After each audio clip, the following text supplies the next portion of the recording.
atwalu minal barbu' wa aksaru minal musyadzab. Nabi SAW ini mukjizat Nabi. Nabi sentiasa pertengahan ketinggian Nabi. Kalaulah Nabi berjalan dengan orang yang tinggi, maka Nabi tak kelihatan rendah. Kalaulah Nabi berjalan dengan orang rendah, maka Nabi tidak nampak terlalu tinggi. Pertengahan ketinggian Nabi sallallahu alaihi wasallam. Kemudian diceritakan berkenaan tentang rambut Nabi sallallahu alaihi wasallam. Maka beliau berkata, rajulus sya'ri. Maka bagaimanakah rambut Nabi? Maka rambut Nabi sallallahu alaihi wasallam adalah tidak kerinting seperti orang Arab. Kan kalau kita tengok orang Arab, kebanyakannya rambut mereka kerinting. Dan rambut Nabi taklah lurus macam orang bukan Arab, macam rambut kita lurus. Tetapi bagaimanakah rambut Nabi? Rajilas sya'ri, rambut Nabi sallallahu alaihi wasallam adalah dipanggil terjemahannya sebagai ikal mayang. Dia lurus tetapi bergelombang. Itu adalah rambut Nabi sallallahu alaihi wasallam. Nanti kalau kita sempat, kita akan baca hadis-hadis berkenaan tentang rambut Nabi. Maka rambut Nabi ni panjang. Rambut Nabi panjang. Dia bukan macam rambut saya, macam rambut kita pendek. Rambut Nabi panjang. Maka dalam riwayat hadis menyebut bahawa rambut Nabi SAW ada 3 keadaan. Jummah, wafrah dan limah.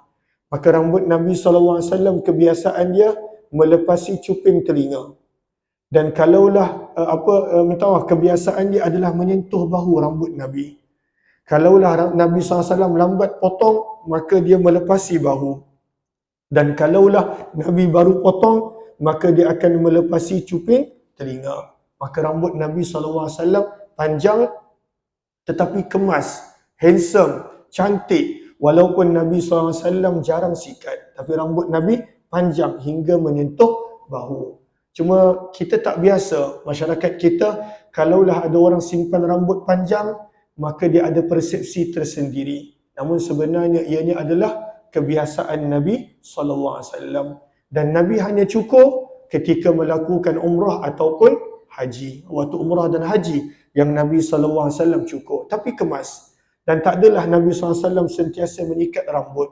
Sebab itu nanti kita akan belajar, Nabi tak suka orang yang terlalu kerap menyikat rambut. Nampak cermin je, sikat rambut. Cermin kereta orang jadi mangsa, cermin masjid, cermin, semua jenis cermin. Dia akan sikat rambut. Nabi tak berapa suka. Sebab dia akan menghabiskan masa dia untuk benda yang tidak berfaedah. Tapi rambut Nabi SAW kemas.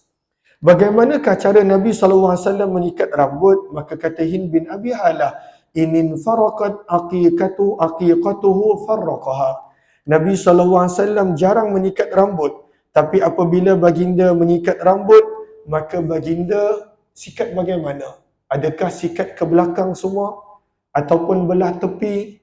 Ataupun bagaimana? Maka kata Hind bin Abi Halah, maka Nabi kalau menyikat rambut, maka Nabi SAW akan belah 2 rambut Nabi. Nabi akan sikat daripada tengah. Bermula daripada arah kanan. Maka Nabi akan sikat dulu bahagian kanan, kemudian barulah Nabi SAW sikat bahagian kiri. Sallallahu alaihi wasallam.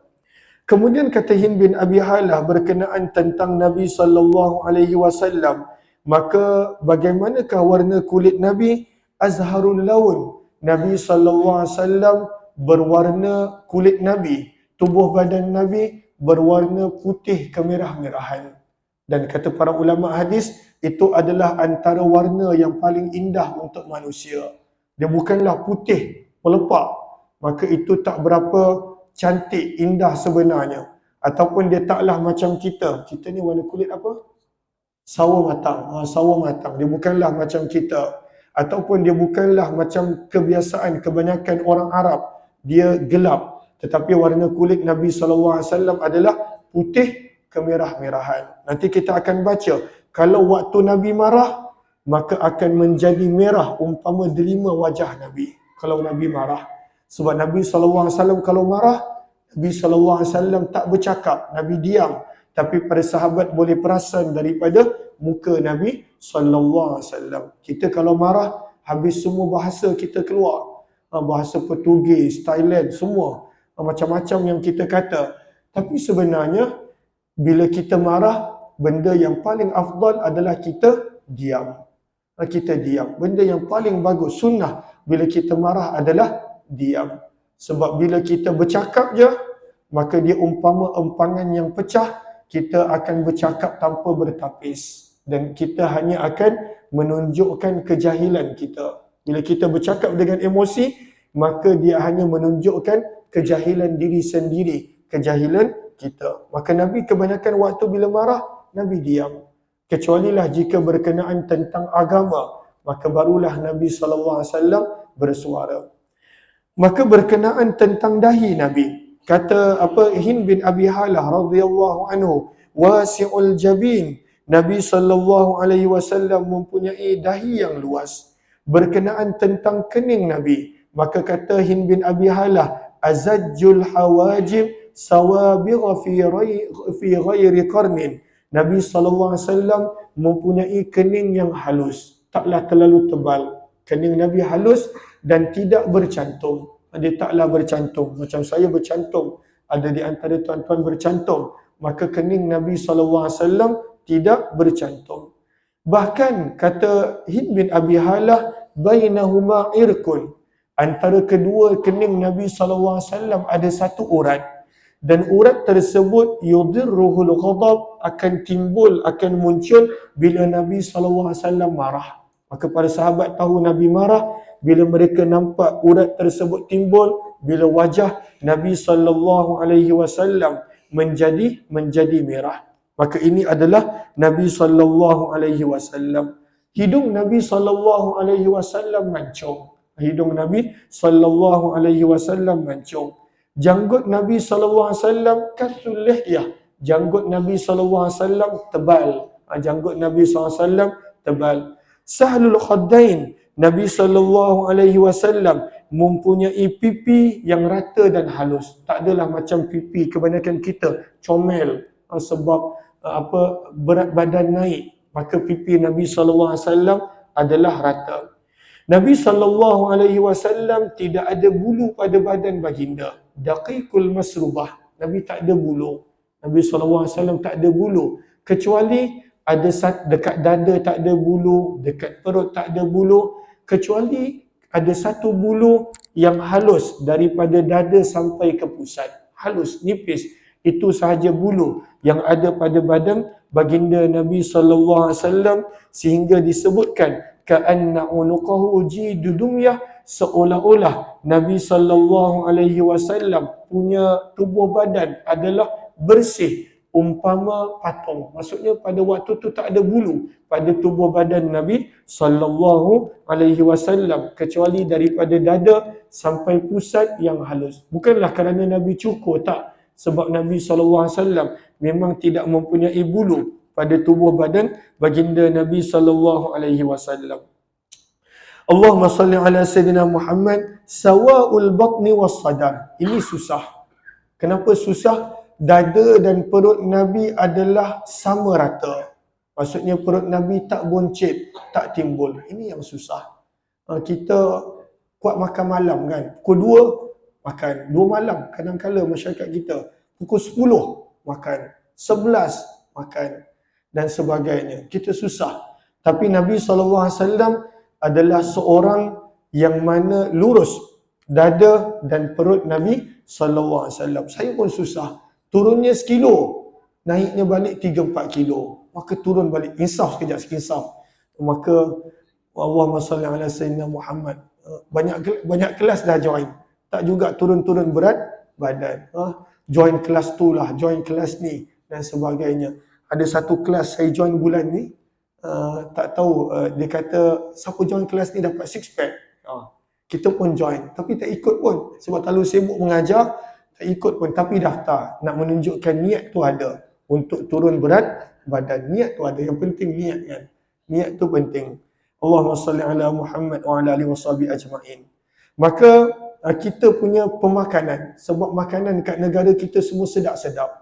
Kalaulah kita duduk kat luar negara, mungkin boleh kurus. Sebab makan dekat luar negara, kalau kita tengok makanan dia, kalau kita duduk kat Mekah pun boleh kurus. Sebab makanan dia tak ada kuah, makanan dia adalah hari-hari nasi Arab, kita pun hilang selera. Tapi sebab negara kita macam-macam jenis makanan. 24 jam ada makanan, 24 jam. Lapar je, pukul 12 masih ada, pukul 2 masih ada kedai makan. Maka itu yang menjadi ujian bagi kita. Tapi Nabi SAW, dada dan perut Nabi SAW adalah sama rata. Ini sunnah yang susah nak ikut.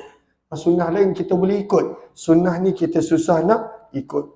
Kemudian berkenaan tentang Nabi SAW seterusnya, aridus sadar, dada Nabi SAW adalah bidang. Nabi SAW bahmul karadis, Nabi SAW punya tulang adalah besar. Nabi tak gemuk, tetapi tulang Nabi SAW adalah besar. Dan Nabi SAW disebutkan di sini, Nabi SAW seorang yang apabila berjalan, Nabi SAW berjalan dengan laju. Nabi jalan laju. Maka dalam hadis menceritakan tentang perjalanan Nabi, maka yang pertama, Nabi SAW apabila berjalan dengan mengangkat kaki. Itu satu. Nabi tak ada berjalan menyeret kaki. Maka Nabi akan berjalan dengan mengangkat kaki.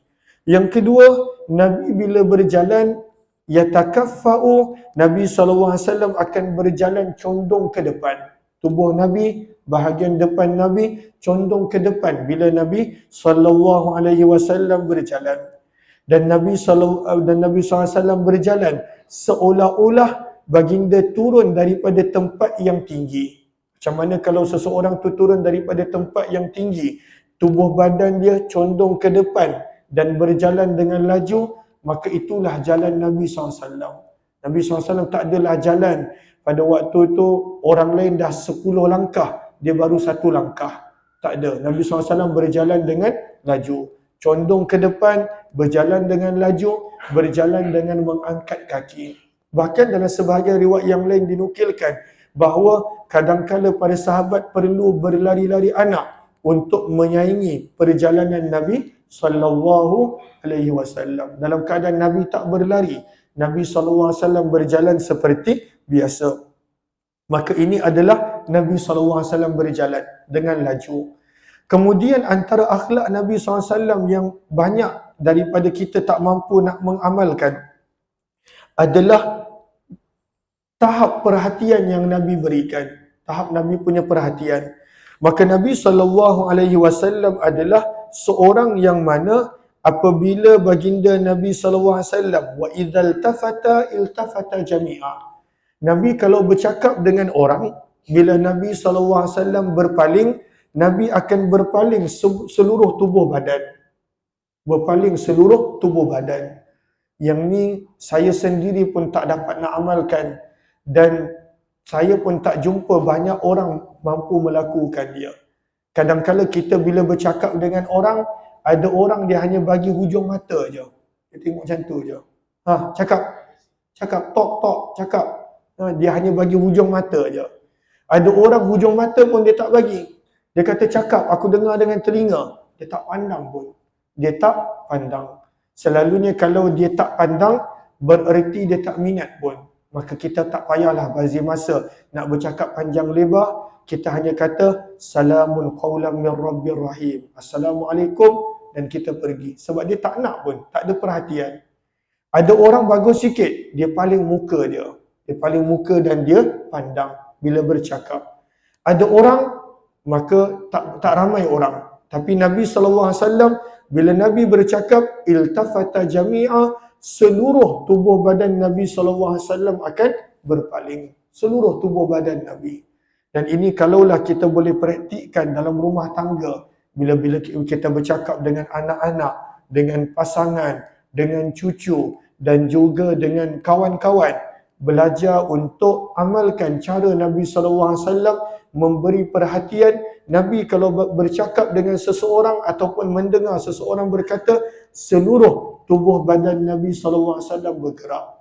Dan para sahabat ingat, ada seorang sahabat bernama Amr ibn al-As radhiyallahu anhu. Amr ibn al-As.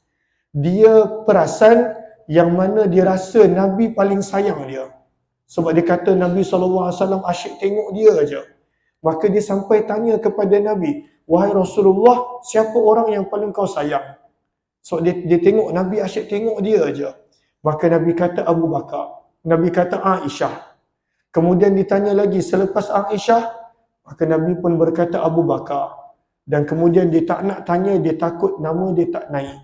Tapi nak menunjukkan kerana Nabi punya cara perhatian yang Nabi berikan, sahabat perasan seolah-olah dialah yang mendapat perhatian yang paling banyak daripada Nabi SAW. Lalu Nabi kalau bercakap, seluruh tubuh badan Nabi SAW akan berpaling. Kemudian Nabi SAW adalah seorang yang tak banyak bercakap. Nabi seorang yang tak banyak bercakap. Bahkan Nabi SAW keadaan baginda adalah sentiasa seperti seorang yang sentiasa berfikir. Zullu nadharihi al-mulahazah. Nabi bukan seorang yang banyak bercakap. Ada di antara kita yang dia memang ada kelebihan, dia boleh bercakap. Dia boleh jumpa dengan orang, dia boleh ada je modal nak bercakap. Ada orang begitu. Tapi Nabi SAW adalah seorang yang mana pendiam dan tidak banyak berkata-kata. Namun antara akhlak Nabi SAW pada dua yang terakhir daripada hadis yang pertama ini, Nabi SAW adalah orang yang akan berjalan paling akhir. Berjalan paling akhir. Kalaulah berjalan dengan para sahabat, Nabi akan berjalan paling akhir. Dan yang terakhir, Nabi SAW sentiasa orang yang mula-mula bagi salam bila berjumpa. Kalau jumpa dengan sesiapa, yang mula-mula bagi salam adalah Nabi SAW. Dan ini sebenarnya antara cara paling berkesan untuk hilangkan sombong. Orang nak, siapa yang kata, tak nak sombong lah, nak hilangkan sombong, dia mesti belajar untuk menjadi orang yang mula-mula bagi salam. Sebab Nabi SAW bersabda dalam hadis, Al-badi'u bis-salam bari'a minal kibir. Barang siapa yang mula-mula memberi salam, maka dia akan selamat daripada sifat sombong. Maka ini satu hadis yang dibawakan oleh Hind bin Abi Halah berkenaan tentang Nabi SAW. Hadis yang kedua yang kita nak baca adalah berkenaan tentang tanda kenabian Nabi SAW. Nabi ada tanda kenabian. Tuan-tuan, akak-akak mungkin ada tanda kelahiran. Ada orang ada tanda kelahiran, tai lalat ataupun sesuatu. Tetapi Nabi SAW lahir dengan tanda kenabian. Ada riwayat mengatakan tanda kenabian itu diberikan waktu Nabi menjadi Rasul. Maka dekat manakah tanda kenabian? Bagaimanakah bentuk tanda kenabian? Dan tanda kenabian ini yang menjadikan ada beberapa sahabat masuk Islam. Terutamanya sahabat-sahabat yang pernah menganut agama Nasrani ataupun Yahudi sebelum masuk Islam. Maka contoh Salman Al-Farisi, dia penganut agama Nasrani. Bila dia jumpa Nabi, dia nak cari dulu tanda kenabian tersebut. Maka Nabi pun tunjukkan. Maka apakah tanda kenabian Nabi SAW? Maka Imam Tirmizi membawakan tajuk yang kedua berkenaan tentang khatamun nubuwah, tanda kenabian Nabi SAW. Maka dalam hadis disebutkan tanda kenabian Nabi SAW baina katifai, terletak di antara dua bahu Nabi. Maksudnya di belakang, di antara dua bahu Nabi SAW. Dan tanda ini bagaimanakah bentuk dia? Maka dalam hadis riwayat Sa'id bin Yazid, beliau berkata, mithlu zirril hajalah. Ianya ada tanda yang timbul. Ada tanda yang timbul pada belakang Nabi SAW, umpama saiz dia adalah seperti telur burung.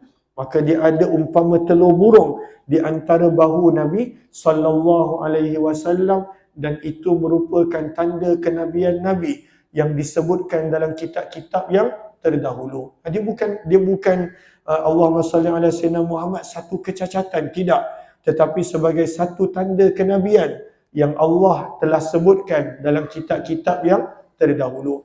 Dan tanda tu dia tak ada tulis apa-apa. Dia tak ada tulis Muhammad Rasulullah ke, tak ada. Dia tak ada tulis apa-apa. Kenapa ada sebahagian orang menyebut ada tulis Muhammad Rasulullah? Sebab ada sebahagian orang bila dia baca hadis, dia terkeliru. Kenapa? Sebab tanda kenabian dalam bahasa Arab dipanggil khatamun nubuwah. Khatam bermaksud tanda kenabian. Tetapi ada satu lagi yang dipanggil khatam, iaitu cincin Nabi. Nabi ada cincin, Nabi pakai cincin. Kalau sempat kita baca. Maka cincin dalam bahasa Arab dipanggil khatam juga. Khatam. Maka ada orang yang bila dia baca hadis tentang cincin Nabi, maka dia terkeliru, dia ingat itu menunjukkan kepada tanda kenabian Nabi. Sebab dah hadis tentang cincin Nabi jelas. Cincin Nabi ada tertulis Muhammad Rasul Allah. Itu cincin Nabi. Cincin Nabi, saya tak tahu tuan-tuan punya cincin tulis apa. Kalau cincin Umar bin Khattab, dia ada tulis. Dia menulis dekat cincin dia, kafa bil mauti wa'idha. Cukuplah kematian sebagai sebaik-baik nasihat. Maka itu cincin Umar bin Khattab. Ada sebahagian sahabat yang lain, cincin dia ada tulisan yang tersendiri. Maka sunnah ataupun boleh untuk nak meletakkan tulisan pada cincin. Ali bin Abi Talib, saya tak ingat apa yang beliau tulis pada cincin dia. Maka ada orang bila dia baca hadis tentang cincin Nabi, maka dia tersilap dan dia letakkan pada tanda kenabian Nabi. Tetapi sebenarnya tanda kenabian Nabi tidak ada tulis apa-apa, cumanya ianya adalah sesuatu tanda yang timbul di belakang Nabi SAW. Dan ada orang tersilap, dia baca hadis tentang tanda kenabian, dia ingat itu adalah cincin. Sebab dalam bahasa Arab kedua-duanya sama, khatam. Lalu ada orang menjadikan dalil, oh cincin Nabi SAW adalah sebesar telur burung. Sebabnya zirul hajalah merujuk kepada tanda kenabian. Tetapi dia ingat itu merujuk kepada cincin Nabi SAW. Sebenarnya Nabi SAW punya cincin ada dua. Ada satu yang mempunyai batu, tapi taklah sebesar telur burung. Dan yang kedua cincin Nabi SAW yang Nabi pakai untuk urusan rasmi, ianya tertulis Muhammad Rasulullah. Maka ini berkenaan tentang tanda kenabian Nabi SAW. Kemudian pada hadis yang ketiga, kita nak belajar tentang rambut Nabi SAW. Pada hadis yang ketiga, kita nak belajar tentang rambut Nabi SAW. Maka dalam bab ini ada banyak hadis, cuma saya ringkaskan. Maka dalam hadis tentang rambut Nabi SAW, ada 3 situasi rambut Nabi. Yang pertama, rambut Nabi SAW sampai kepada cuping telinga. Itu satu keadaan. Selalunya rambut Nabi sampai cuping telinga, kalaulah Nabi baru gunting rambut, maka rambut Nabi dipendekkan. Kemudian dalam sebahagian riwayat menyebut, rambut Nabi SAW terjuntai menyentuh kedua-dua bahu Nabi SAW. Jummah, yang dipanggil jummah, maka itu adalah rambut Nabi SAW. Dan kadang-kala ada yang sampai kepada bahu Nabi SAW. Maka ini tentang rambut Nabi. Dan itu kita telah sebut tadi. Namun berkenaan tentang siapakah yang menyikat rambut Nabi ataupun membasuh rambut Nabi, maka dalam hadis menyebut kadangkala yang membasuh dan menyikat rambut Nabi kebanyakannya adalah isteri-isteri Nabi SAW. Maka Nabi SAW menyuruh isteri Nabi ataupun isteri Nabi suka untuk membasuh rambut Nabi. Dan ini ada dalam hadis kata Aisyah, kuntu aghtasil, aku pernah membasuh rambut Nabi. Begitu juga dalam hadis bila kita nampak Nabi iktikaf dekat Masjid Nabawi, Nabi akan bagi kepala baginda untuk disikat oleh isteri-isteri Nabi SAW. Maka tak salah kalaulah contoh tuan-tuan nak bermanja-manja minta isteri tolong shampookan kepala, boleh, tak salah kalau untuk shampookan kepala. Kalaulah ada rambut nak minta isteri tolong sikatkan, itu adalah antara yang Nabi SAW buat. Tapi kalaulah tak ada rambut, maka tak tahu nak sikat apa. Cuma kalaulah ada rambut, maka sunnah untuk menyuruh isteri sikatkan. Itu adalah sunnah.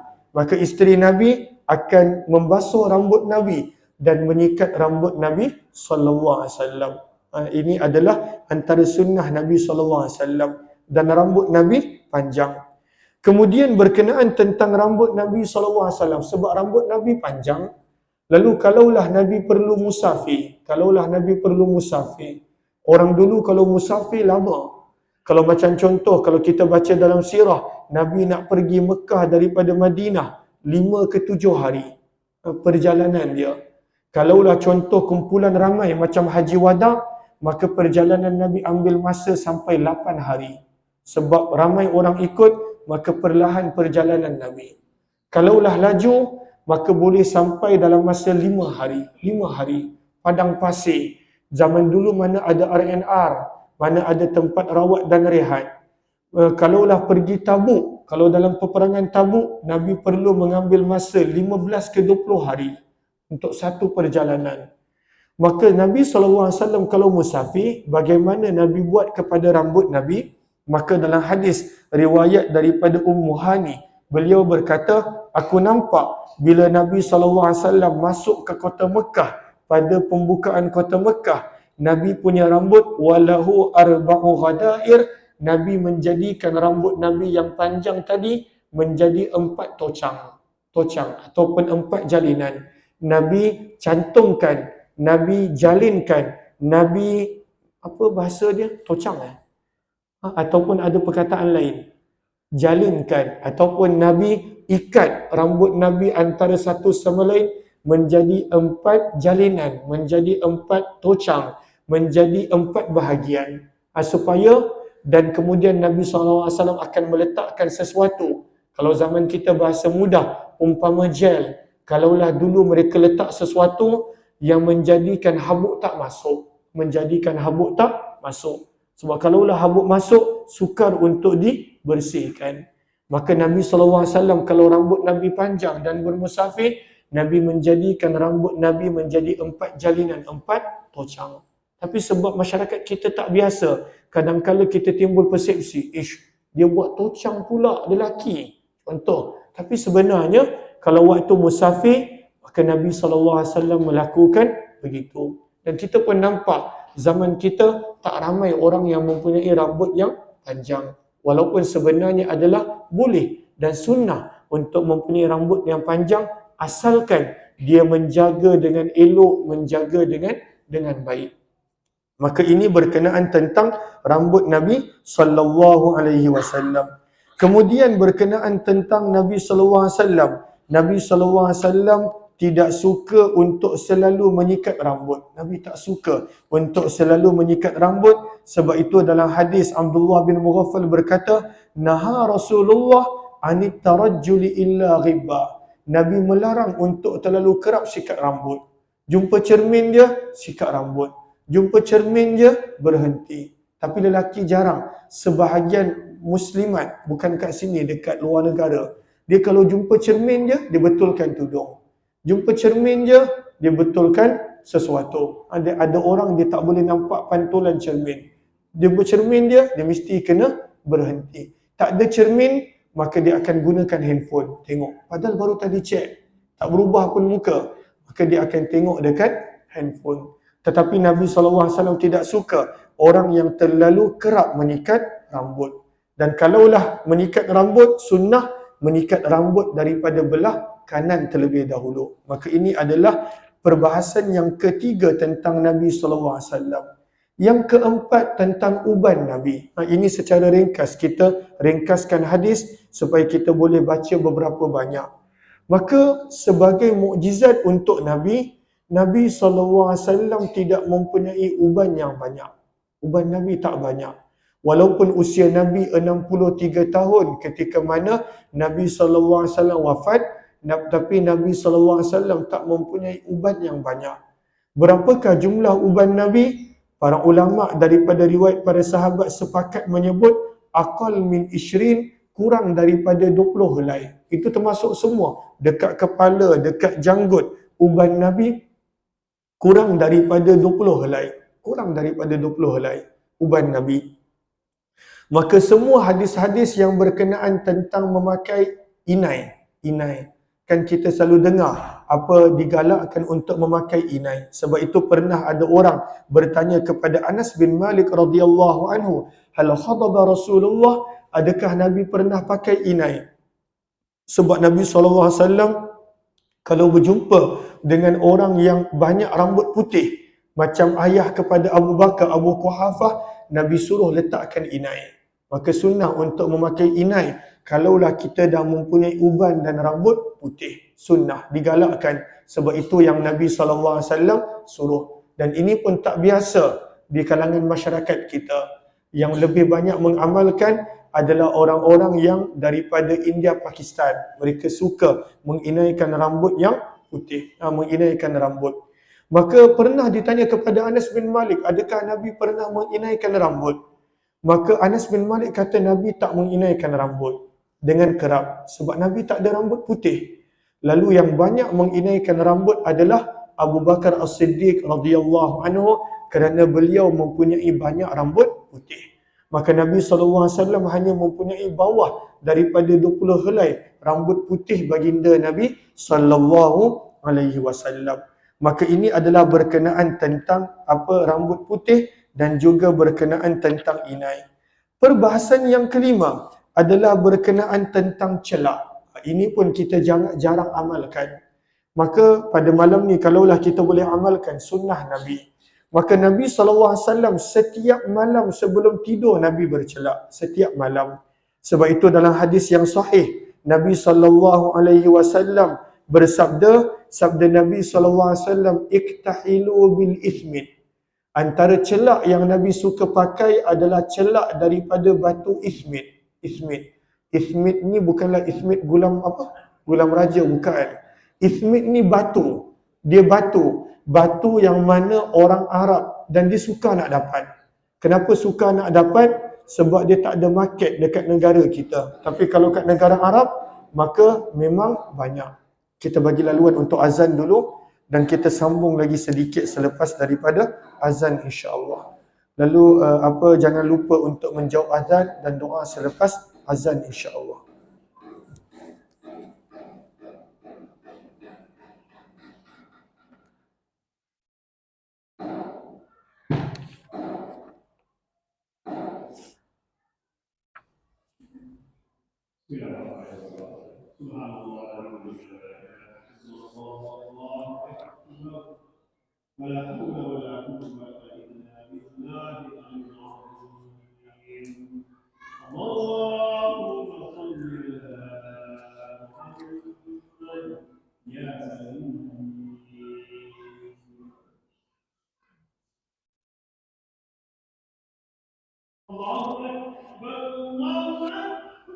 Allahu akbar, Allahu akbar.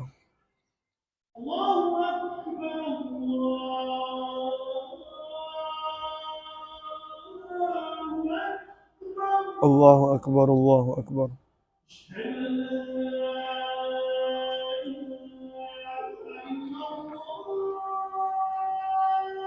Asyhadu an la ilaha illallah.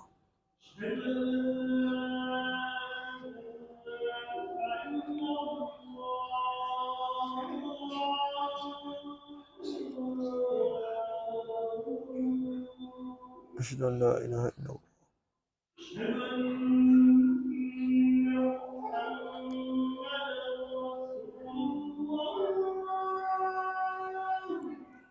Asyhadu anna Muhammadar Rasulullah.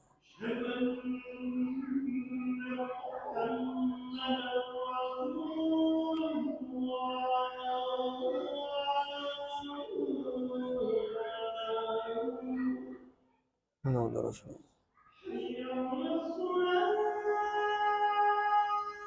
La haula wala quwwata illa billah.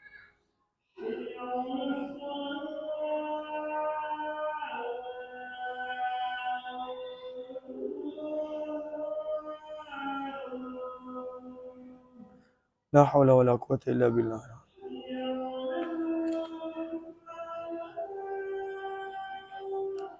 La haula wala quwwata illa billah.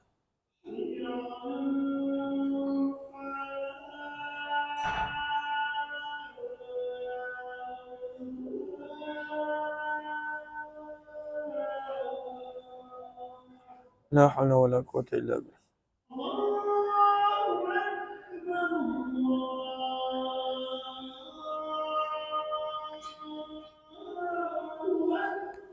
Allahu akbar, Allahu akbar.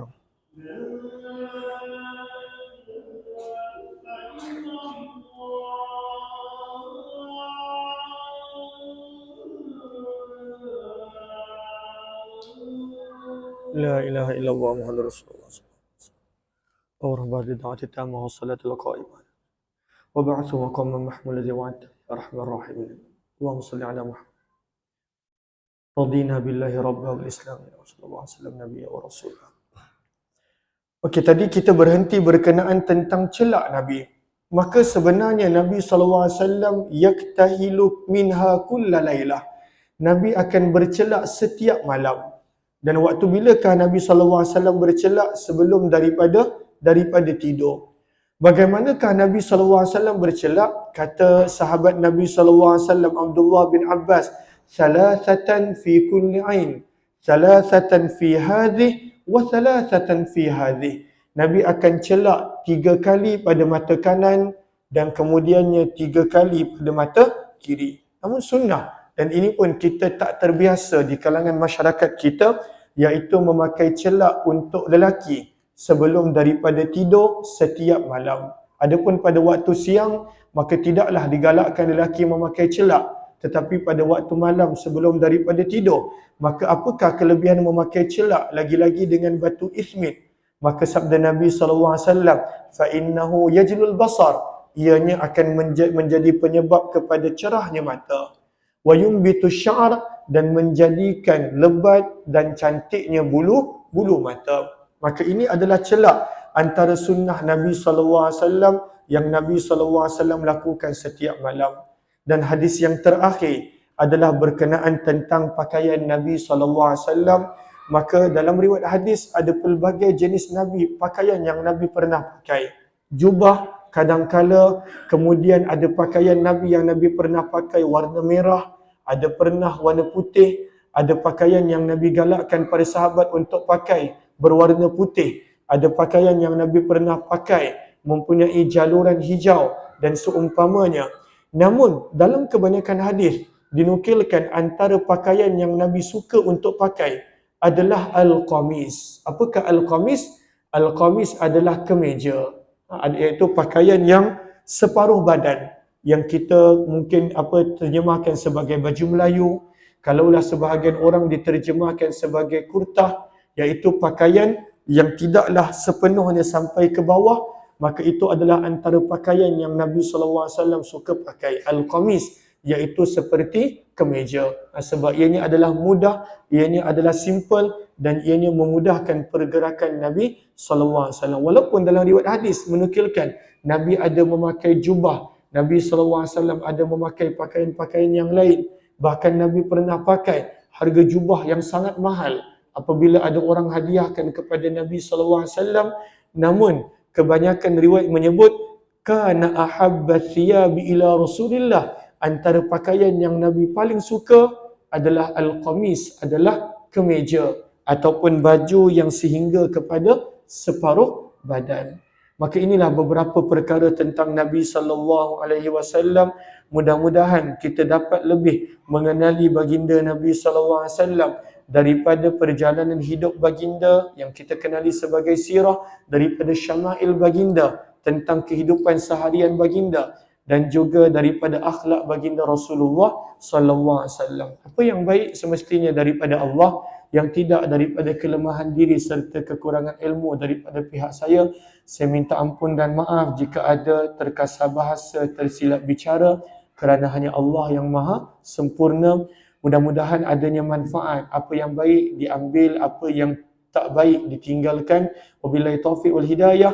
Assalamualaikum warahmatullahi wabarakatuh. Subhanakallahumma